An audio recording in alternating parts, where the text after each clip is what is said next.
Hey guys, I am Game Advisor, and today we're going to be going over the Week 41 Icarus update. And this is a pretty neat one. However, I'm going to talk about some of the things that will be coming up in the next update that they mentioned because I think that's the more important stuff. Either way, let's go ahead and jump on into it. Now, first and foremost, they've added a new mission. I'm going to be straightforward with you guys. We've done this mission. It is nothing too miraculous or amazing. It is a mission where you're going to have to craft some food and make some pretty stuff for a guy that's coming into Icarus on visit. However, at the end of the day, it was just, again, nothing to really write home about. It's another stockpile mission where you farm some goods, you put them in a pod, it blasts off, and you're done. Either way, it does give you a decent reward for the time investment. However, it's not really the best time investment for the rewards.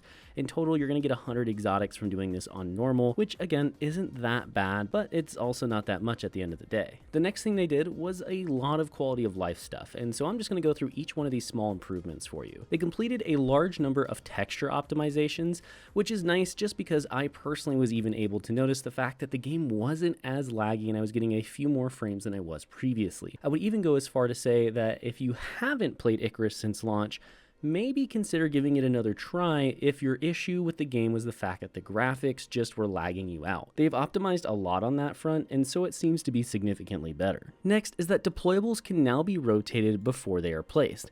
Again, nothing crazy, nothing special, it's just another little thing that's quality of life.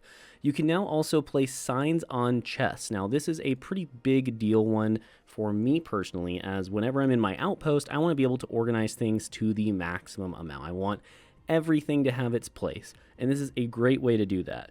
You can either write a name on the chest and just have it be a specific color for, hey, this is our ore chest or something like that, or you can actually go ahead and you can put a icon on it. These icons include basically every single icon in the game and in the files of the game. There are even some that reference some old things in the trailer, like these weird wolf dog alien monsters, so don't know what that's about. Maybe they're bringing them back. Maybe they accidentally put them in here because I don't think we were supposed to see them. And there were some other ones too. But just know that, hey, you can put just about any icon you can imagine on these chests if it exists within the game files. Following that is just a very small one, and that's the fact that glass jars can no longer be filled with water and used as a drinking vessel. However, you can now stack it in your inventory for easier transportation whenever you're making those glass jars. So if you've ever had to make a bunch of them before and move them to a different chest or something, each one took up its own inventory slot. Well, now the empty ones will stack, so it's not a big deal. Again, just another quality of life improvement. Then they say when highlighting building tiles with the repair tool, the weather effects no longer pass through as they did before. I'm going to be honest here, I'm not 100% sure exactly what this means, so feel free to let me know down below if you guys know what this is. I don't know if they mean the weather effects like the animations for them, or what's going on. So again, just let us know down in the comments if you know what they're talking about here. After that, we have the fact that crop plots now can be snapped to the floors in building mode. Again, nothing special, just quality of life. If you want to make your crop plots perfectly aligned, you can do that now. Following that, we've got some UI improvements. These include things like when placing deployables down, you can now see if they are sheltered or not before you actually place them. This is great if you don't have a fully enclosed structure, but you need something to still be sheltered. Very, very nice quality of life for very specific situations. They've also just fixed another bug here with chat boxes, and they've also made it that when deploying from your inventory, the menu will now close as it should. Again, not a huge deal, but if it was something you personally encountered, it will make your life a little bit better. Now, following all of that is my favorite thing about this entire set of patch notes, and that's the future content. Now, many players in Icarus have stated that one of their biggest concerns with the game is travel time, especially when you start out.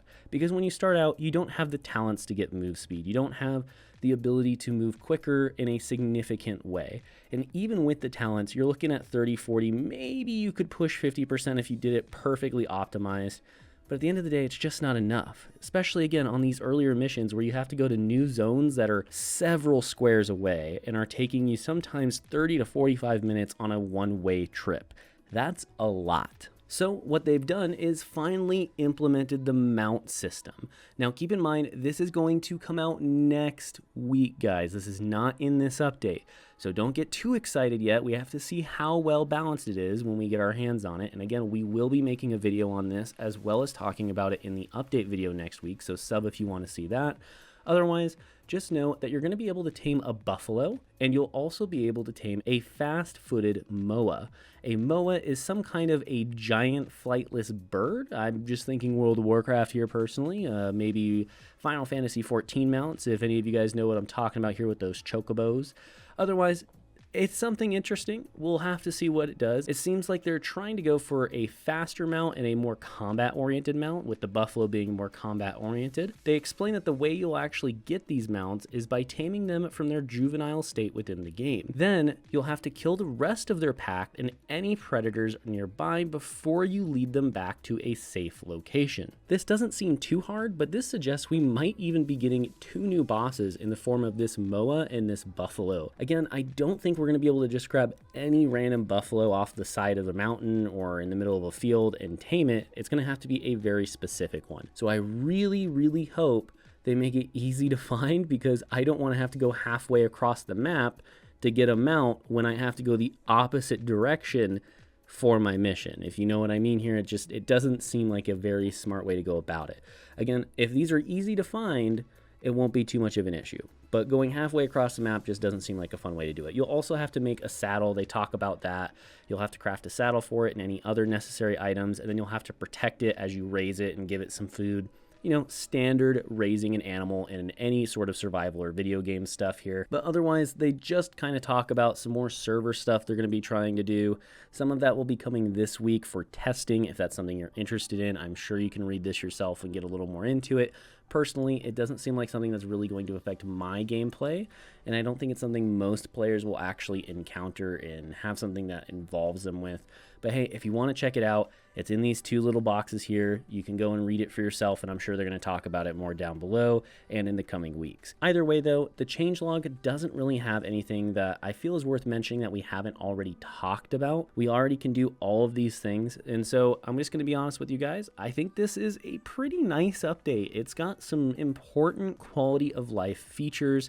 They even at one point, I don't remember where it was, but they did talk about the fact that they understand a lot of players want to have more persistent things within the game, like your outpost is, and they're talking about trying to make that a thing, and that's part of why they're building these servers. So I am interested in it, but I don't know how far they're going to go with that idea. So if that's something you're banking on with Icarus, maybe you'll get lucky, and in the DLC that they're coming out with, they'll have some kind of system that allows you to have more persistent stuff in a game. But again, I don't want you guys to get your hope up with that whole concept, because it seems like they're really not super into that idea.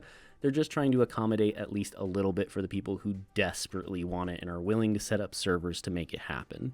Otherwise, we just want to give a big shout out to all our channel members, especially our Platinum and above members, which include Jonathan S., Caustic FPV, and Jim Phillips. Thank you all for supporting us, whether you're just watching this video, you're a subscriber to our content, or you happen to be a channel member. I'm Game Advisor, and I'll see you next time.